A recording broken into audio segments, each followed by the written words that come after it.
ایک ایسا شہر جسے ہنستے بستے بسایا گیا اور اس میں بسنے والی قوم کو اللہ نے ہر نعمت سے نوازا تھا، مگر صدوم کی مٹی میں ایک ایسا زہر گھل رہا تھا جس نے انسانیت کو شرما کر رکھ دیا۔ یہ وہ سرزمین تھی جہاں گناہ چھپ کر نہیں اعلانیہ کیے جاتے تھے۔ صحیح کہا، اب ہمیں وہ پرانے طریقے چھوڑ کر نئے راستے ڈھونڈنے چاہیں۔ لذت وہ ہے جس میں کوئی قید نہ ہو۔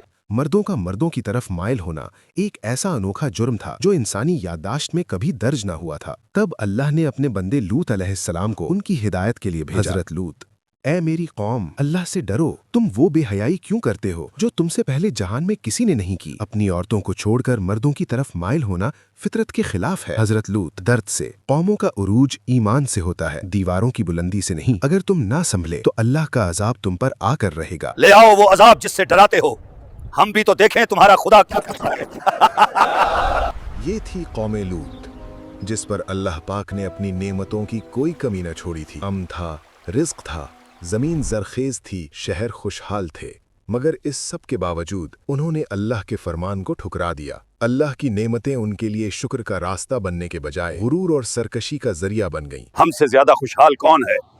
ہمارے شہر خود ہمارے قانون سے چلتے ہیں، ہم کسی حکم کے پابند نہیں۔ یہ وہی لوگ تھے جو یہ مان بیٹھے تھے کہ طاقت اور دولت اللہ کے فیصلوں سے بھی بڑی چیزیں ہیں۔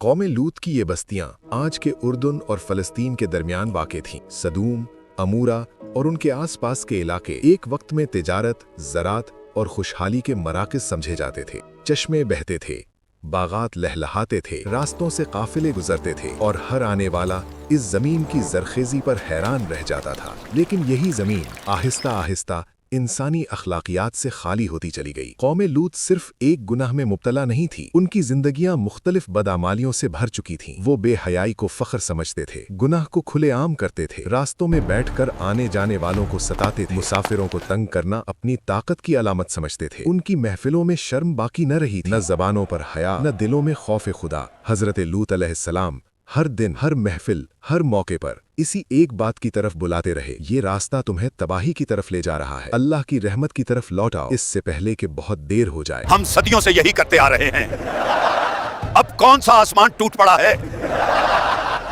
وہ نہیں جانتے تھے کہ جب اللہ کی مہلت ختم ہوتی ہے تو پھر عذاب بھی خاموشی سے نہیں آتا، اور اب فیصلے کا وقت قریب آ چکا تھا۔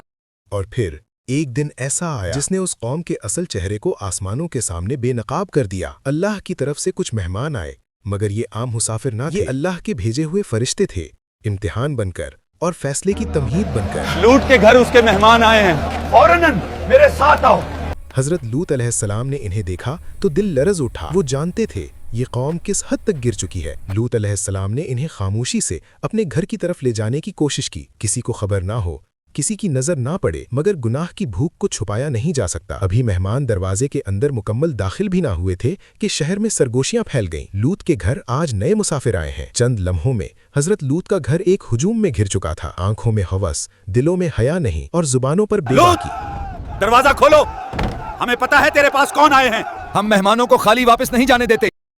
تب اچانک کمرے کی فضا بدل گئی اور ایک لمحے میں آنکھوں کی بینائی سلب کر لی گئی۔ ہمیں کچھ دکھائی نہیں دے رہا، یہ کیا ہو گیا؟ جب اللہ کی طرف سے بھیجے گئے مہمانوں کی حرمت بھی پامال کر دی گئی، پاکیزگی کے سامنے بھی گندگی غالب آ گئی، آنکھوں پر ہوس کا پردہ اس حد تک چھا گیا کہ حق اور باطل کی تمیز مٹ گئی، بار بار کی تنبیہ، نصیحت اور مہلت کو مذاق بنا دیا گیا۔ اپنے رب کو بولو، بھیجو عذاب، ٹائم پاس کیوں کر رہے ہو؟ تب واضح ہو گیا کہ اس قوم کے دل مہر بند ہو چکے ہیں، ہدایت کے تمام دروازے بند ہو چکے ہیں، اور اب اصلاح نہیں، صرف فیصلہ باقی رہ گیا ہے۔ جب ہدایت کو ٹھکرا دیا جائے تو پھر دعا صرف انصاف کی رہ جاتی ہے۔ اے میرے رب، یہ لوگ فساد پھیلا چکے ہیں، ان پر عذاب نازل فرما اور ہمیں محفوظ رکھ۔ اور یہی وہ دعا تھی جس کے بعد آسمان نے خاموشی اختیار کی، کیونکہ فیصلہ سنایا جا چکا تھا۔ صبح ہونے سے پہلے وہ زمین جو کبھی باغات سے بھری تھی اب انجام کے دہانے پر کھڑی تھی، کیونکہ جب اللہ کی مہلت ختم ہوتی ہے تو پھر زمین بھی پلٹ دی جاتی ہے۔